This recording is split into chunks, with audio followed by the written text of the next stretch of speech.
Kevin Jackson Radio Show. H.L. Mencken said that democracy is a pathetic belief in the collective wisdom of individual ignorance, and he couldn't be more right. Welcome, everybody. Kevin Jackson is who you're listening to, KJRadio.com. The collective wisdom of individual ignorance. We have one of the most ignorant populace in the world. They have squandered what represents America. They've squandered it.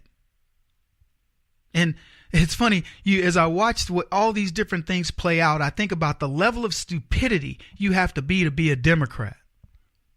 I talk often about the people that make the conversion. You know what? I'm going to give you a pass. Right now, make that conversion and I'll grandfather you.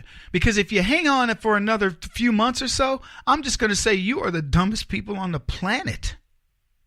How much do you need to see about how that party operates? The so-called liberals, the so-called progressives, the people that change their names all. You know who changes their names? Crooks, criminals, porn stars. That's who does it. Amber Short Thong, whatever your name is. The Democrats are nothing but a bunch of name-changing, morphing, what do they call it when they do it in the X-Men films? You know, they can be whatever they want to be. Look, they're nothing but scam artists. That's what they are. And so when you're a scam artist, you don't want anybody to know who you are. You change your name. You move to a new place, you change your name.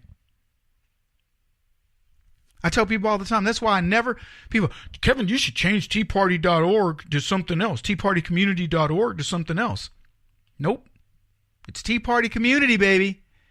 Because that's what we are, a community of good folks. And we don't need to change our name. We don't need to run from our name.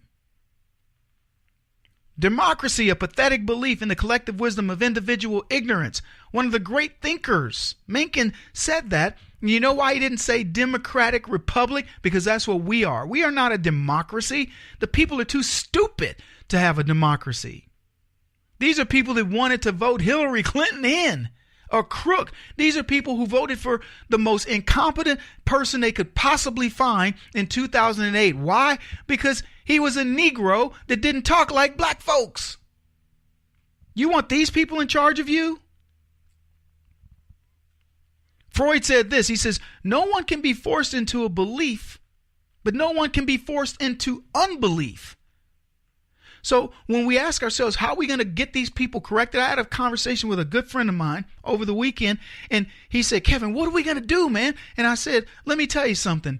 It's going to take 3 blows by a 2x4 to the head of every leftist you know. Metaphorically speaking, of course, because I don't want people thinking I'm condoning violence. Metaphorically, you're going to have to hit them. You hit them once, bam, Donald Trump had the best year ever. You hit him twice, bam, this Russian collusion is a joke, man. You hit him 3 times, bang. You do understand that Hillary Clinton and Barack Obama, and these are the people that are faking all this other crap. And they finally go, I'm beginning to see it, Kevin. Yeah, I think so. Yeah. It's not going to be one lick. There's a level of indoctrination that has occurred that you can't even fathom. I want you to just stop for a second. You think conservatives, we believe ourselves to be trained to think against all this stuff. Guys, I could give you song and dance on conservatives backing off of conservative principle, and they soften it just a hair, and they feel like, oh, I'm paying attention to the other side a little bit on this. No, you're not.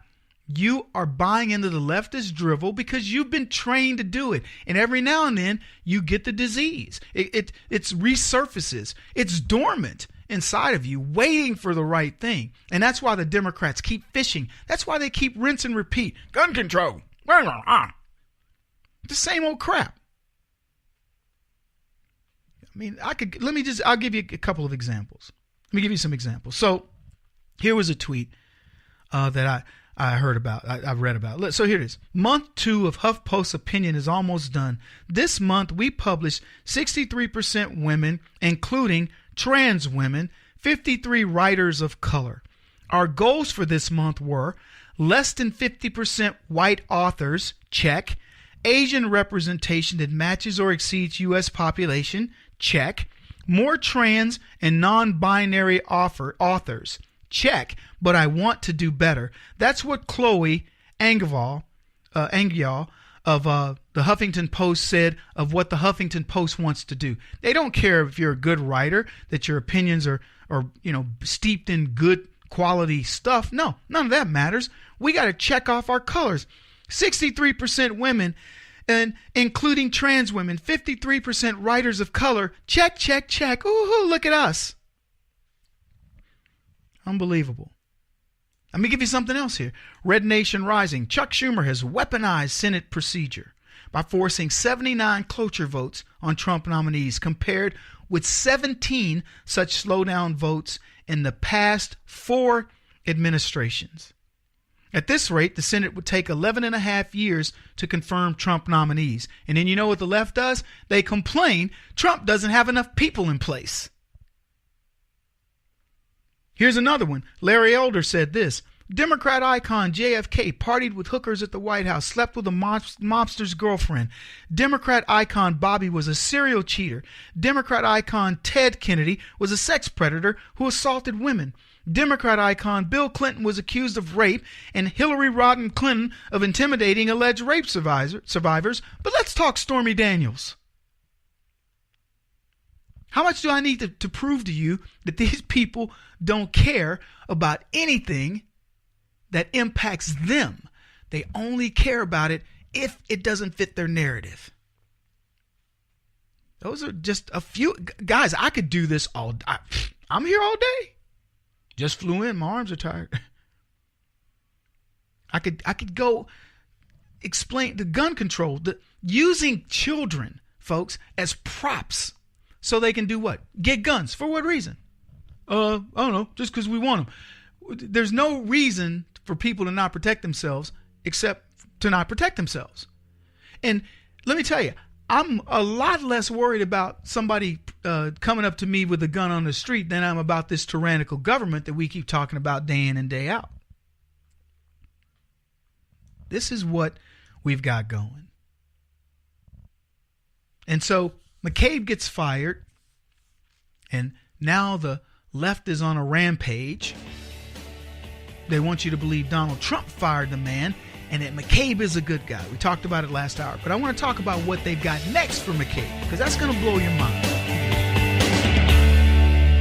This is the Kevin Jackson Radio Show. Do you owe back taxes to the IRS or state? The secret to avoiding the IRS nightmare is to seek professional representation. My friends at Security Tax Associates provide the most cost-effective and ethical representation in the industry while helping to avoid seizures, levies, and wage garnishments.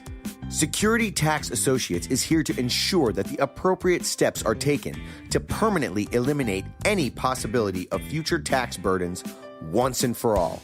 For a free, no-obligation consultation, contact Security Tax Associates, 844-779-4177. That's 844-779-4177. 844-779-4177. Or visit them at securitytaxassociates.com.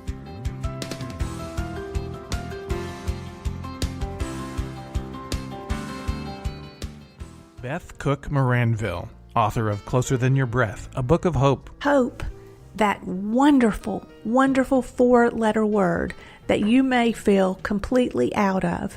I wrote this book to give you great hope. It's not too late. If fetal position is an all too familiar place for you, I understand. If the next 60 seconds are too long, this book is for you. Wherever you are right now, whether you're dealing with divorce or death or sickness, take hope. You are going to make it through this pain. Don't roll your eyes. I've walked this road and I know it. The best is yet to come. Closer Than Your Breath, a book of hope from author and speaker Beth Cook Moranville, can be found on Amazon.com or Kindle.com. For more information, visit closerthanyourBreath.com or on Facebook at Closer Than Your Breath.